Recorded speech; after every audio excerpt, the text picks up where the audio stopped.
Praise be to Jesus. Hello again, everyone. Charles with you here with your latest Catholic news briefs. Archbishop Charles Chaput of Philadelphia has published a wide ranging criticism of the Instrumentum Laboris, a kind of introduction or preamble for the upcoming Synod on the Young People, the Faith, and Vocational Discernment. In an introductory paragraph, Chaput explains that the analysis was received from a respected North American theologian. The article, which appears in First Things, warns that the Instrumentum veers dangerously close to heresy, specifically the heresies of naturalism, Lutheranism, and relativism. Pope Francis on Friday accepted the resignations of two more bishops in Chile as fallout mounted from widespread sex abuse scandals there.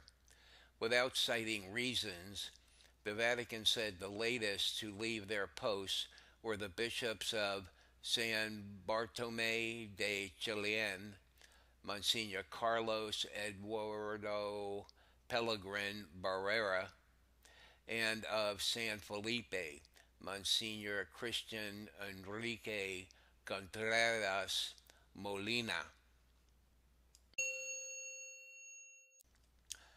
Progay Brazilian Cardinal Claudio Humus, 84, expects from the Pan Amazon Synod of Bishops in 2019 a discussion on church ministries and celibacy, although the Synod is officially supposed to deal with the specific problems of the 2.8 million population of the Amazon region.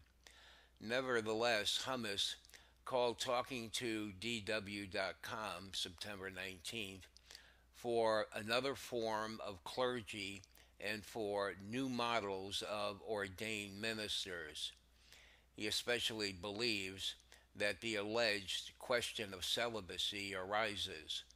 Commentators take it for granted that the Synod has a hidden agenda and that the Amazon theme is only a pretext. In 2014, Hummus said in an interview that he, quote, didn't know, unquote, whether Christ would oppose gay marriage. Bishop Robert Morneau, Auxiliary Bishop Emeritus of Green Bay, has withdrawn from public ministry, saying he regrets having failed to report the abuse of a minor, WBAY reported Thursday. I failed to report to local authorities an incident of abuse of a minor by a priest in 1979, and, as a result, this priest was able to abuse again several years later, Bishop Morneau wrote in a letter to Bishop David Ricken of Green Bay, which WBAY says was published in The Compass, the Green Bay diocesan paper. I intended to spend my time in prayer for all victims and survivors of sexual abuse, and I will do corporal works of mercy and reparation for what I failed to do, Bishop Morneau wrote. Parishioners of Resurrection Parish in Chicago, Illinois, held a rainbow flag burning event in mid September, cutting up and setting on fire an LGBT flag that once hung in this sanctuary at the parish's first Mass. The event was originally scheduled for September 29th, the feast of St. Michael and the Archangels, but the Chicago Diocese, heeding complaints by gay activists, called the pastor, Father Paul John Kalchik, and ordered him not to hold the event. A handful of parishioners took things into their own hands and decided they would burn the flag themselves. In this homily given September 16th, Father Kalchik explains why the parish burned the LGBT flag. As events have unfolded over the last month, we find the church engulfed in a great battle. Many cardinals, bishops, and even the Pope seem to be living double lives. Wow. They at times speak eloquently about the faith and present themselves as men striving for holiness. But then the records show they are either living very sinful lives or have covered up for others who do so, leaving them to prey on more victims. And also, when asked to speak about the abuse, they play it down. They are more concerned with global warming, migration issues, and fake homophobia than their real mission of saving souls. Thusly, many of the faithful have found themselves shaken, deeply disturbed, because the institutional church has been revealed to be a sham. The church is at war, but this war is anything but civil. A week ago, I was threatened with removal of my faculties to serve as a priest by those in charge at the diocese, archdiocese. They told me in no uncertain terms that we could not burn a rainbow banner as it would be offensive to the gay community. Well, I applaud this priest for speaking up. Um, as far as I'm concerned, 99% of priests and clergy in the world should be just speaking up exactly like this. Well, I've been bringing you this story here, well, 3 or 4 times, so here's an update on this. Police in India have arrested a bishop accused of raping a nun on 13 different occasions between 2014 and 2016. Bishop Franco Mulakal was taken into custody on Friday in Kachi in the southern state of Kerala after 3 days of interrogation. The nun making the accusations went to police on June 29th. Mulakal has vehemently denied the charges and says the nun is retaliating against him for investigating a complaint she had an affair with a married man. On Thursday, Pope Francis accepted Mulakal's request to be relieved of his duties during the investigation. The Archbishop of Newark, Cardinal Tobin, has announced that he will not attend an October gathering of bishops slated to discuss young adults and vocational discernment.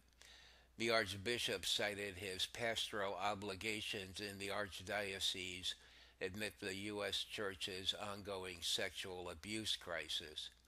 And if you read the article, he needs to take care of all the changes and all the discussion that's going on about sexual abuse. So he puts himself, forward. He takes advantage of this situation to tell everybody that, hey, look at what I'm doing in my diocese. I'm really like, I don't have time to, go here or go there. I have to like really really pay attention to what's going on here, and we have to make sure everything's in order. It's just more smoke and mirrors as far as I'm concerned.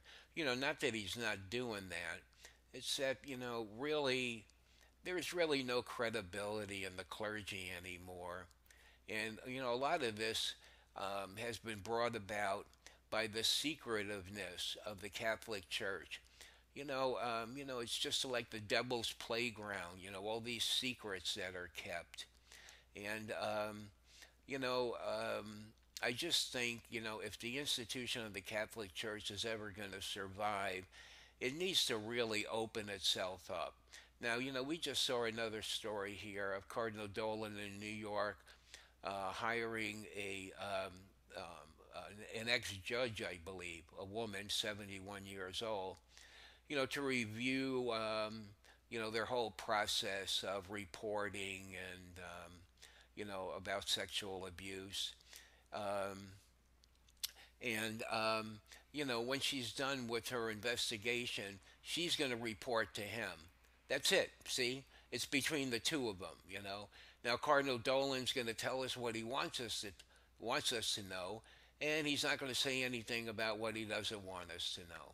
And of course, all this is brought about by the New York State Attorney General, um, beginning an investigation into the diocese in the state of New York. You know, I mean, you know, I mean, it's pretty obvious that this is why he's doing it. But again, this is kept to him. There should be lay people. Now, how you go about getting a board together or the correct people, that's a whole nother question.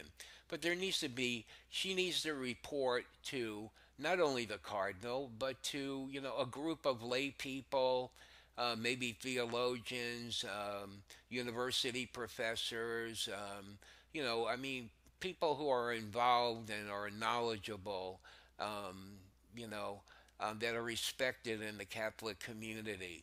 And then everything will be above board, but Dolan doesn't want to do that. He wants to, it's got to be filtered through him. So he keeps control over what happens, what's said, and what isn't said, which can be more significant than what is said. Again, omissions we don't pay any attention to, but they can be very much more significant. And this is how is put on news stories and whatever. It's not only what you're told, it's what you're not told. All right, so those are your updates for right now, and enjoy your day or evening, and we'll talk to you next time. Bye.